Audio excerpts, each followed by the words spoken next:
What's up, everyone? Welcome back to Book Spotlight. My name is Drew Heath, one of the co-founders of Books and your host for today. As always, we're talking to people who've excelled in a prospective sport and now are onto a new phase of life. Today, we have someone who might fit the description of Books perfectly. He's a former Dutch basketball player and coach. He played for Donner and Red Giants. He began his coaching career in 1990, where he was a two-time DBL champ in 2003 and 2010, and a Dutch Cup champ in 2011. And he was also the Dutch national team basketball coach. And we're bringing him on so he can tell us about his book, In Search of Achilles, which came out in October of 2023. And he also wrote a coaching book, which I'm excited to hear about, called No Prima Donnas. We have on today Marco VanDenBerg. And forgive me if I pronounce his last part incorrect. Can you say it for me one more time? Scholten, but you can say Scholten. Scholten, Marco VanDenBerg Scholten. Marco, thanks for coming on. How are you doing today? Excellent. Thank you for having me. Awesome. With all these, we always like to start from like kind of the very beginning, and kind of hear, how did you get introduced into sports? And then was basketball always the only sport for you, or were there other sports involved?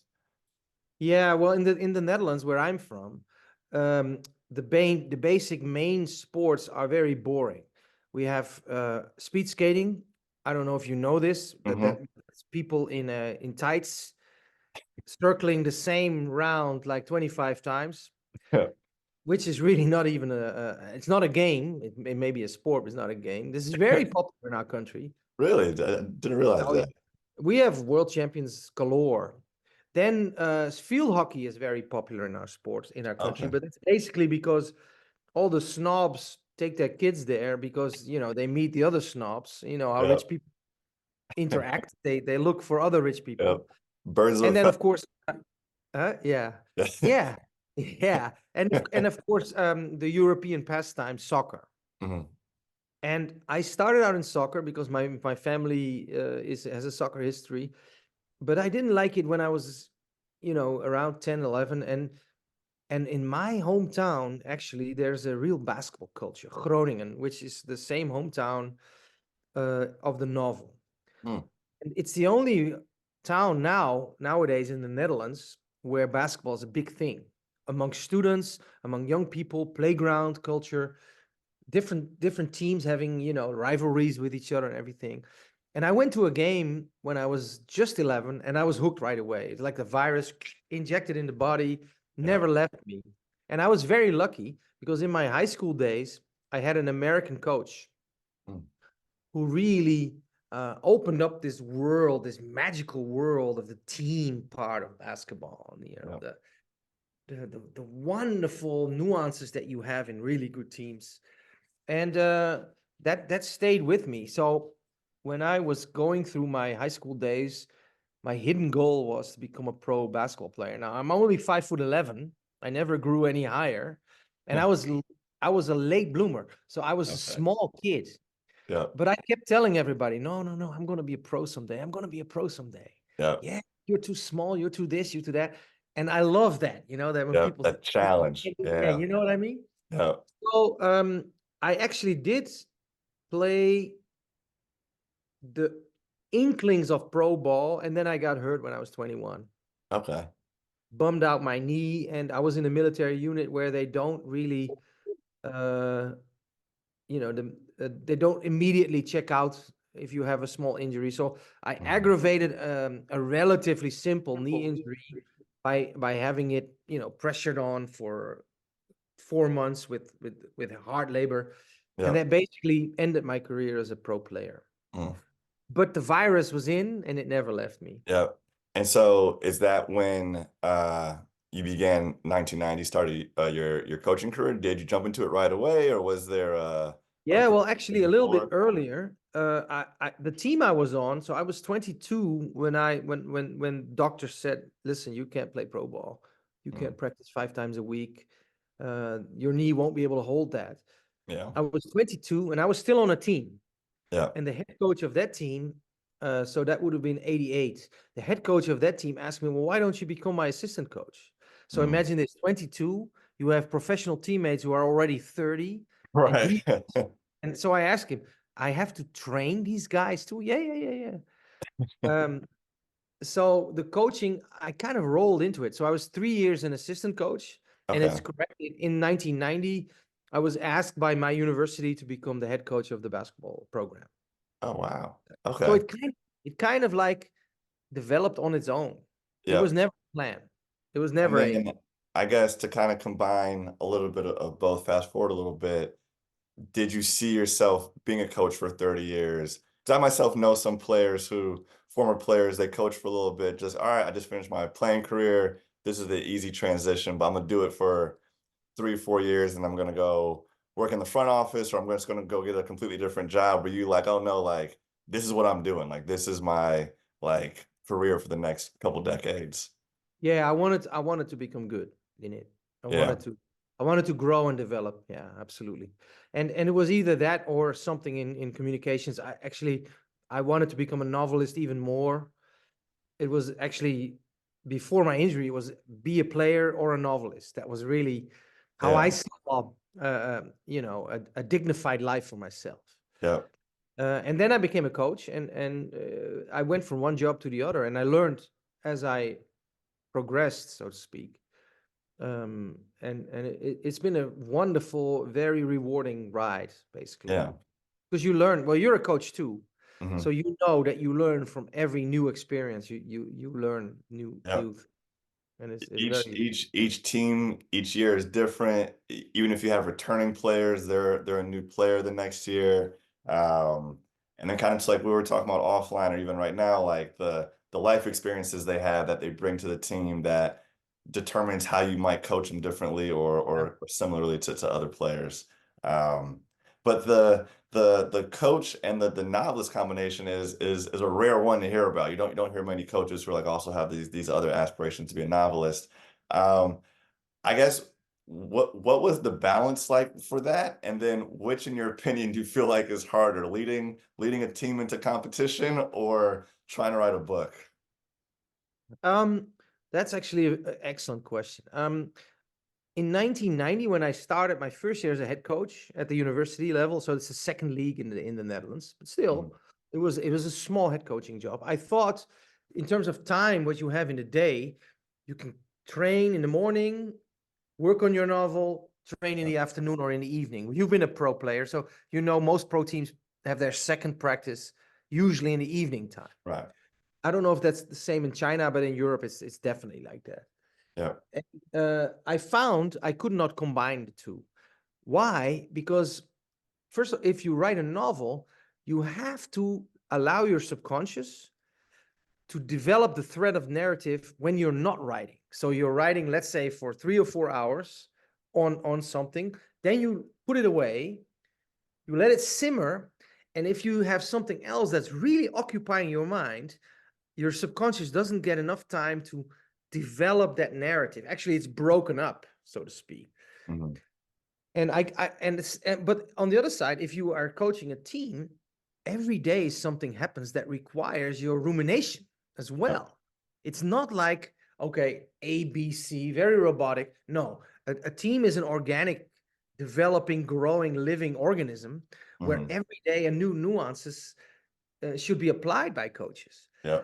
And if you have a piece of literature that you want to make, interjecting that rumination, your Yeah. rumination is going to be effective. Yeah. So I recognized it's either or, and because my writing wasn't good enough yet, as far as I felt Mhm. standards had to be, and I enjoyed coaching so much that I in my first 15 years I basically just coached. Yeah.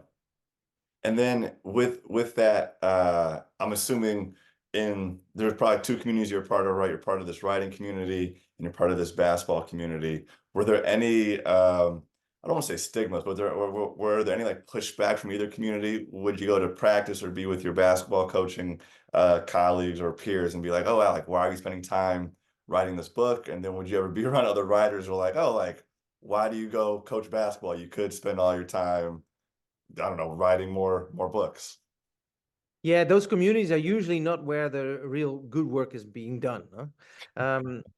When people group up, they usually want to strengthen uh, their self-confidence in a way. Mhm. Amongst basketball coaches, interestingly enough, there's a lot of armchair philosophers. Mhm. I Mhm. wouldn't say a lot of armchair literary people. I don't know about that, but I've met quite a few very good European basketball coaches, and usually they have a very deep, grounded philosophical basis from where they're operating from, and they're able to communicate that. Yeah. Uh, Actually, I would even, if I can go further, I would even call that a spiritual basis that most of them have. Mm. In terms of the literary community, I'm more of a solitude looking guy. So I'm not looking for groups to help me with anything. Yeah. I love the solitude of sitting behind the typewriter and allowing Yeah. words to come or not. This is my preferred method when I'm busy with literature. And basically, I find my inspiration from books. Mhm. There's been That's good. so many great books. I mean, it's amazing what humans have produced. Yeah. No, I think I know some other coaches in the past. I know like famously Greg Popovich is famous for like having like books he'll give to his team I did um that too. each season. I know Phil Jackson always did. I think it is a good way um to kind of like you said to for each team to bring a new team concept, to talk about philosophy, to or it could just be to hey, like I know you're going through this thing in life. Here's a book that I've read 10 years ago. I think that could help out you get through this phase, or give you some advice on stuff. Um, so no, I think it is interesting. The higher the level of basketball, sometimes how much that world does influence teams or is brought into the locker room. Um, so it Oh, is but interesting. you know, Drew, I just for every new season, I write a new playbook. I write it by hand. Wait, let me show you. I've just written my new one. I don't Uh, do things on the computer. I still do it by hand. yeah. And here, playbook to 2024 for when I get a new job as a coach. And the first thing I write is this. Well, there are some Japanese quotes, but number one, it has to be personal. A Mm, true team shares core values. This will not happen without a personal, trusting relationship among the players and coaches. yeah. That's why Popovich is still a great American coach. It's not a business deal for him. It's Right. deeper. Yeah. No, it's Well, personal. and that's It's why the NBA, if I may make an A side here, is shit now compared to what it used to be. It's yeah. only business deals. Yeah. It's the players are terrible. Yeah. I think I agree. It's starting to become like a watered down product.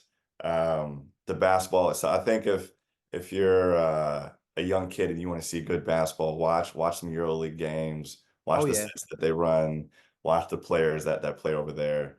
Um, the involvement of the fans. the fan base, some of the games. Yeah, no, it gets so But intense you and know, so Drew, much passion. if you go back to the late Spurs and before that, Yeah, the NBA was wonderful. yeah, So it's those stupid rule changes by this new commissioner that have ruined it. yeah.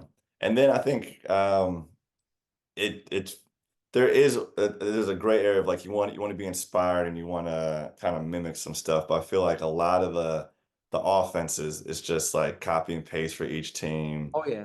A lot of the players, it's just like there's no like individuality or like originalness and skill sets and move. It seems like every player gets trained by the same coach and Yeah, has agreed. has the same moves and um it is and I have and yeah when I was in China a lot of my like teammates and roommates and coaches were European and some a lot of Serbian coaches and they were kind of telling me like the NBA is an entertainment league. It's true. It's there to entertain, sell tickets, sell merchandise, um, but there's not a lot of real authentic basketball as much. Um, and even yeah, you see some games where it's like in regulation, the final score is like 155 to 145, and it's just like, whoa, this used to be like an all-star game score. This is now just like a regular season Tuesday night, like 300 total points combined have been put up. And Yeah, um but and if you look how they get them, one crossover dribble, the defender fakes like he's swiping for the ball, but he basically doesn't want to move his feet.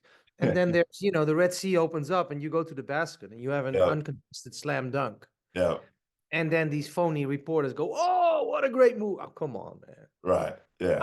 I'm a little bit older than you from the looks of it. I grew up with Jordan Hmm.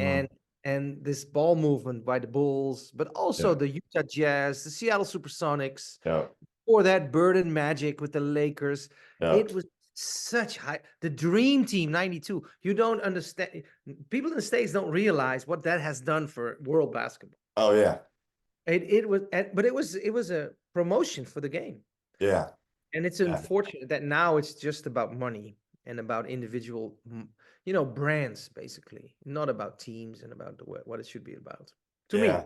No, no, I agree. And I think, But Popovich is still one of those who's still, fighting that trend, and I like yeah, that. no, still old school guy. And yeah, that could be a whole other podcast and conversation. I think, especially in Sorry America. for going Or, there, my no, bad. no, no. I love it. I could definitely go about it forever. You have like the NIL coming in college, and now like with the salaries that the guys are getting paid, you have That's ridiculous too. the eighth or ninth guy on a team making what like a superstar made about 10 years ago. So I think the motivation's a little off, kind of like you went to you alluded to, everybody has a sneaker or like shoe deal now. Really? Um, Yeah, is that true? Wait, yeah, or it's just like, oh, I didn't realize. I feel like, yeah, back in the, like you're saying, like Jordan had a shoe, Pippen had a shoe, Barkley had a shoe, but these are like the juggernauts of the league, and like the top guys were like Zion Williamson, while he is talented and has potential, has like a sneaker deal already, where it's like, oh, you haven't really accomplished anything yet, or you haven't really done anything yet. Well, he Um, knows how to snack up. Yeah, that's a whole other problem for him. Yeah, but let's be honest. These guys supposed to be role models for our kids. Yeah, So they have to be role models for the new athletes. yeah, So come on, man. Be in shape. Be yeah, the best you can be. You yeah, know, yeah, just you don't have to win every year, but be the best that you can be, and yeah, be played fair. yeah. But if I guess money corrupts wherever you go. No, yeah, the power of the almighty dollar doesn't seem to be fading. I think this is a perfect segue to talk about I think one of your first pieces of work, No Prima Donnas. So when looking you up, I was very interested in your current book, but also in this. So I guess talk about what that's about and how you got the inspiration to write that. Well, I was coaching in the late 2008, 9, and 10 in my hometown of Groningen. It was the first time I went back there as a head coach, and we had a very successful team. And the uniqueness of that team was it wasn't individually the best talented team that I ever coached. So I've coached teams with more talented players, Yeah, but in terms of being in that group process and growing together as a unit of friends, this is amazing. This was for a pro team, for professionals who are vying for, how it is. They're vying for playing time. They're vying for statistics. Their agents tell them, make sure you get it, blah, blah, blah.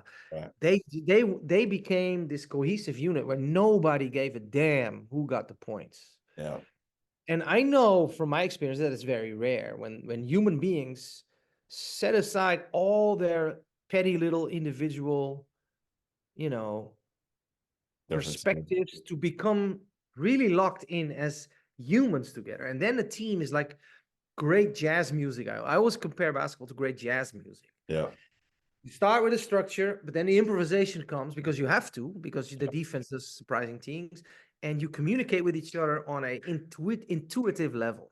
yeah, This only happens if people open their hearts towards each other and learn about each other and grow in that process. That yeah. happened to this team in Groningen. Mm. Then we were very successful. We were even successful in Europe. It's actually the first time in 25 years that the EuroLeague invited a Dutch team to go to the qualification rounds. Oh wow. So we were after our championship season, we were invited by the EuroLeague to play, even though financially speaking, the Dutch league has no chance to play in the EuroLeague. But anyway, that team was very successful. And the reason it was successful was not player A, player B, or coach A1, coach 2, but because of the process of people growing together. Mm. Now, I use these values that I believe in, as like a entry point. It's not the goal. The values are not the goal, but you need a set of morals that all the guys have to adhere to, buy into, and make their own. And the book is about these values, because after that season, somebody came up to me and they said, well, I want to write a book with you together about your philosophy and translate it to management philosophy.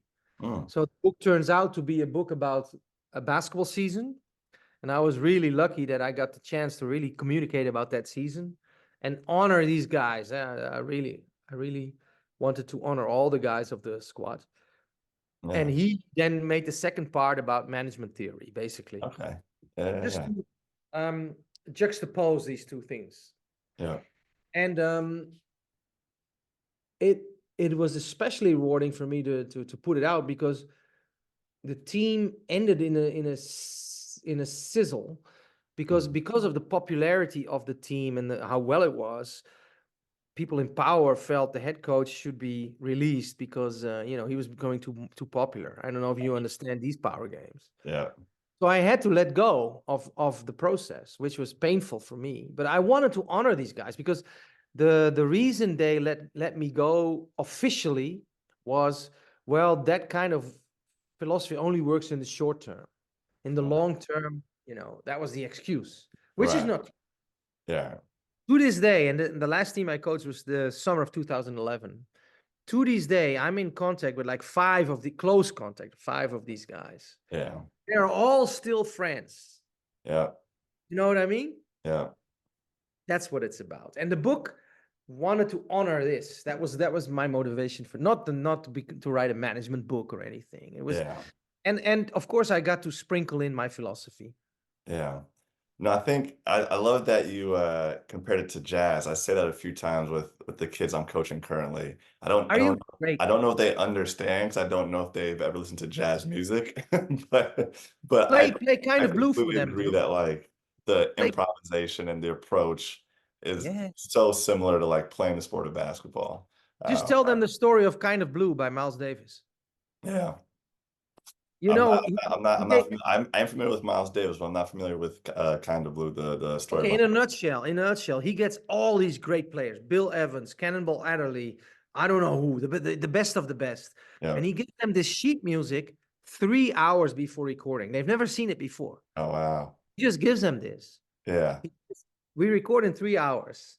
They record, and he starts improvising off the sheet music, as you know, Miles Davis in his genius was. And magic happens. They lock into each other, and they're all so good that they feel the nuance, they feel the little change, and they play along. Music can go awry if you don't have that ear for that subtle shift, half tone, quarter tone, a little bit tempo shorter. That's what happens on this album, and it's magic. And the first take was ultimately recorded, and it's the best-selling jazz album ever. Oh, wow. Yeah, no, that is a story. You gotta tell your kids this, man. It's a true story. Yeah. No, and the best basketball, if you watch the Bulls in their heyday, they could move the ball to 5, 6 different players and end up with an open layup without ever dribbling. Yeah. Ball wouldn't touch the floor. Ball wouldn't touch the floor, Amazing. That's jazz. Yeah. No, that's beautiful. That's beautiful. And I love too the relationships you build with your team, right? I think that's a true sign of a great coach and a great leader, where after I finish playing for you, I'm still in communication with you. I'm still in communication with the teammates from that team. So I know that's outside of winning games, winning championships, that's one of the most rewarding feelings you can get as a coach, are those connections and relationships that you build. So I thought that was super beautiful, man. That was awesome to hear. I do want to hear more about the current book, In Search of Achilles. So similarly, tell us how long were you writing this book and brainstorming about it? What's it about? And I guess you were telling me a little bit offline too, the inspiration and kind of who the book is dedicated to as well. Okay, well, it's a Bildungsroman, a young person learning to find his spot in life, so to speak, and it's set in 1990. Now, what is typical for 1990, as far as I'm concerned? It's the death of communism, Mm. which came, again, you're a little bit younger than I am, probably around 20 years or so. I don't know. I'm 65 born. So in back in those days, I was in my, in the days when I was almost finishing studies, Mm. taking the step into society, so to speak. And because of the loss of communism, and in philosophy, you had a thing called postmodernism, which basically said there are no truths. Yeah. Everything is relative. That's what postmodernism, one of the things of postmodern. This mix of the Western capitalist model being the only one left as a model for society in terms of economics, which is an important thing. Don't underestimate that. They won. And the postmodernism of, well, there are no rules anymore, just, do what you think is good, Right. resulted into extreme arrogance and I would say a over the top hedonistic youth culture. Mm. And as that was happening, and I had been kind of educated by an old school American basketball coach who Right. got his inspiration from people like John Wooden, you Yeah. know, I don't know, the greats, Yeah. maybe Red Auerbach, maybe, Yeah. I don't know, it's a different time Yeah. where where there was still some standards and some norms also for how you behaved in public and Right. how you stood, what honor was, for example. Yeah. When I got into my period of post adolescence, that was thrown out of the window. There was euphoria, the sky's the limit, Mm. this capitalist cliche that you can keep growing no matter what. Well, we see what it's doing to the world right now. And I was walking around, I was like, wow, is this really healthy? Is this really natural? Yeah. Can this go right? But nobody was thinking like that. So Right. that kind of germinated in my head and build about, because I was very interested in literature growing up. Basketball literature were my passions. And it kind of built a synopsis of a story that ultimately became, by the way, this story that was finally published in 2023. So we're talking 1998, 1990, sorry, 1988, 1989. Then Yeah. in 1990, when I started coaching, I had the synopsis of this very book Okay. in my head, written out actually, Oh, and wow. I made some attempts. And then what happened is I recognized I couldn't combine being a coach and writing. They Mm. just cross each other and they block um, the subconscious from really processing what you're doing, and you would do a half Right. job either one. So I coached 1990 all the way to 2004. Mhm. Then I took a break. I'd saved money to be able to take a sabbatical Mm. because the same book 15 years on was still in my head, Yeah. and that synopsis was lying there, and I said, I Yeah. gotta, if I don't finish, you know when you Yep. have this thing, Yep. if I Just die, lingering around. yeah. Yeah. Yep. So I tried it in my native tongue, the Dutch language. Mm. After, I would say, half a year of writing, I was two-thirds on of the first draft. Mm. I looked at it and said, no, this is not something that I would buy or want to read. So I discarded it and I coached again. Mm. So I became a national team coach, and and I wrote no Prima Donnas because of the team that and then I became a coach in Germany, and it was really a great ride.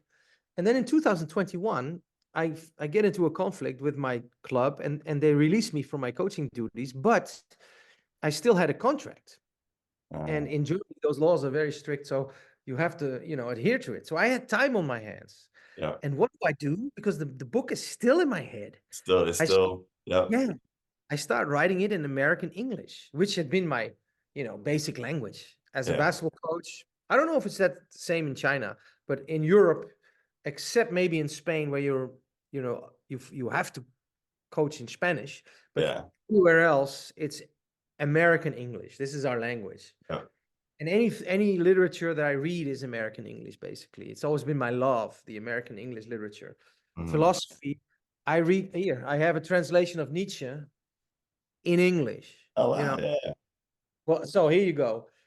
And I start writing this novel again, rewriting it basically, but now in your language, the American English language. And Okay. from the first moment on, I like the tone that I'm getting. Okay. Yeah, this is what I was shooting for. I couldn't Yeah. I couldn't do it in my own language, but I Yeah. can do it in this language. And Yeah. I just continued, and I finished it on the typewriter, draft number one. Then Yeah. I rewrite it on a computer, Yeah. and then I just send it out to the States. And at some point, a small but still an American publisher Yeah. uh wants to publish it, and now it's won a prize. That Imagine is it. amazing. That is, Yeah, it's also interesting how like right, how to say like some things get lost in translation, or oh, this sounds better in this tongue or whatever else. So it's funny how that was kind of the process for you in writing, right? Oh, I had this book, I had it for almost 20, 25 years. I just took that same story, put it in English, and just like the juices started flowing a little bit smoother really and true. better. Yeah, but growing up, the easiest literature list for me to finish in high school was the English speaking list. Mm, I just love your great writers. I mean, I believe English, but especially maybe even American. But we're both ball players, so we right. speak kind of like American English basketball. We Yeah. it's part of the virus, I always say. Yep. Yep. But it is such a perfect language for transporting emotion, I feel, and the Dutch language is not. It's a Mm, regional. And if you are really honest, the greats in literature were often English speaking guys. mm. That's interesting. Shakespeare, Shakespeare, Yeah. Herman Melville, a lot of them are really, really good. And so, where can people find this book? So is it online? Is it in bookstores? If someone wants to pick this up, where can they go get it? Yeah. Um, it it it is not really in bookstores because I publish within what they call an indie publisher.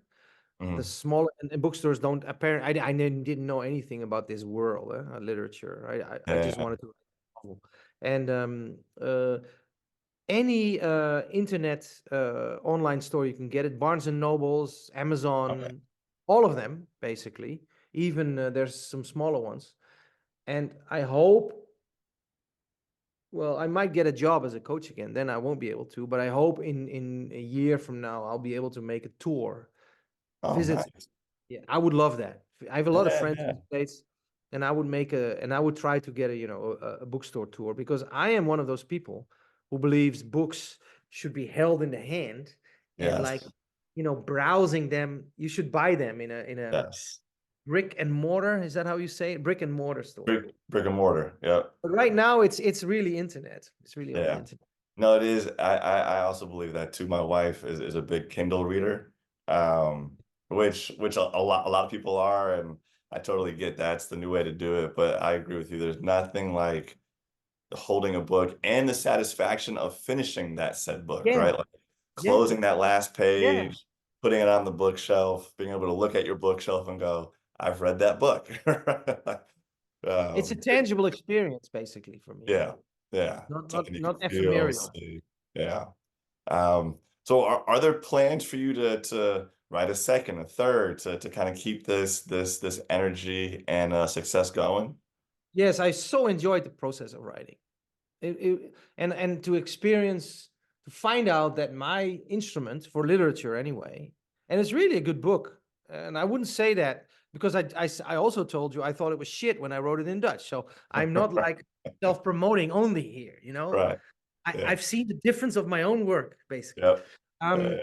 but the process of writing is for me very rewarding. I miss the coaching in terms of the relationships, and I want to get back to it. But until I do, and it's in Europe, that's kind of an uncertain thing. Yeah. I will eventually, but it might take a little while. I'm in the process of writing a second book, which is again not about basketball. Yeah.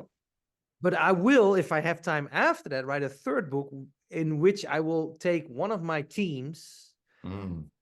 a very interesting team. When I was still kind of young as a coach, I made so many mistakes, and I will make that into a novel, and then have the reader sit with the coach in the locker room and experience what really goes on in teams. Of Yeah. course, I have to change the real life experiences, Right. and Right. But I think that would be because first of all, I know a lot about that work Yeah. field. Secondly, people don't. Well, you've played on teams, so you Yep. know what's really going down in teams, Yep. right? And Yep. what Yep. Yep. really makes it or doesn't make it. Yep. It is so fine tuned, and Yep. the coach is not the end guy. The leader of the team is the end guy, as far as I'm concerned. But Yep. he can ruin a lot by Mm-hmm. doing wrong things, but he can also enhance Enhance the that. growth Yep.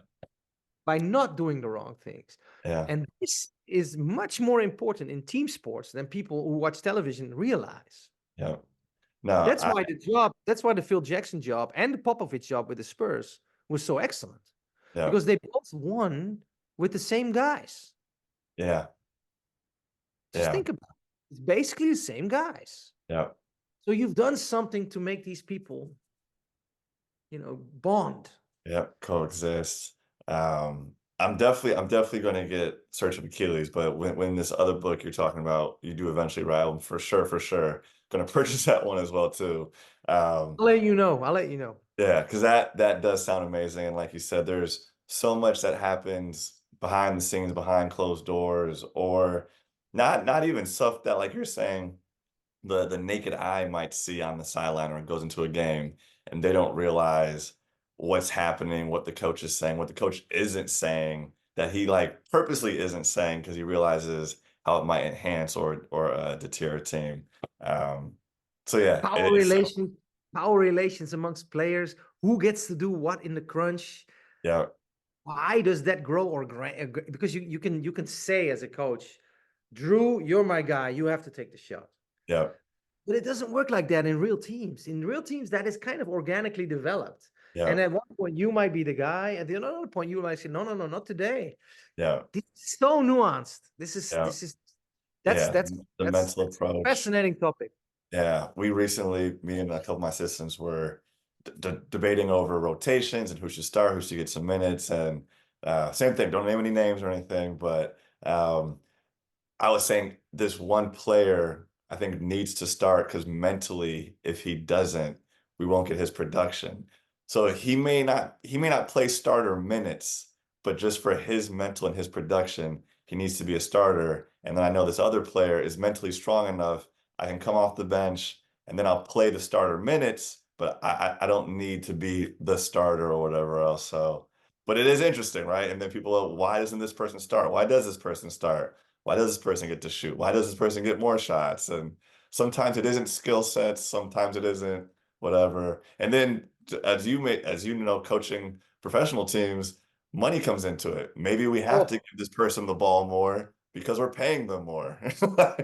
Or I had one situation where the informal leader, the emotional leader, which is very important of the team, yeah, was making half that the more accomplished player in terms of name and yeah, by the way, inches are extra, yeah, money in yeah, yeah, Europe anyway. yeah, After this season, he found out that he was making half of his teammate, who he rightfully felt is not more important to the team than I am. He was so pissed, and he was not about the money, by the way. yeah, This is a great guy who was about the team, but then he found this out that this guy, had a salary that was double his because that was his market value because I don't know, he had a better reputation and played in a higher league, blah blah. But for the team, if you're honest, yeah, you should have parred that. yeah, And like I told you, I was a young coach when that happened, and I made so many mistakes. I should have said to the club, "Listen, pay him equal because yeah, he's right," yeah, and I didn't, and that caused again a new friction. Friction is too big a word, but it caused some bad blood, and that stayed, yeah, and then the relationship kind of erodes. Also, yeah. these processes go on all the time. Yeah. Oh man, I could talk about this for hours. But Marco, I do want to thank you for coming on and sharing your story and talking about your book. Are you on social media or do you have a website? Where can people find your work? Where can people find more information about you? I want people to Yeah, be able to I think the find word social media is a mistaken term. you. It's antisocial. I don't know if you have kids, Drew, but keep them away from that. Keep them away, please. They're poison. They're societal poison. So I'm not on social media. I had to, from the publisher wanted me to, Yeah. and I started, but it's just not my world. I'm sorry. But I have a website. A good friend of mine helped me build it, and you're up to date. And it's called VanDenBergScholten.com. So the last name of the author Okay. dot com. It's very easily found, and we try to update it with, like I said, we just got this prize for this award for the book, and we put a little piece on it about it, and basically also the story of the novel is on the website. So yeah. Awesome. Awesome. Well, I'll make sure to put that link in the bio Thank you and so much. click on it. But everybody else, this was Ball to Book Spotlight. We'll see you guys next time. Peace.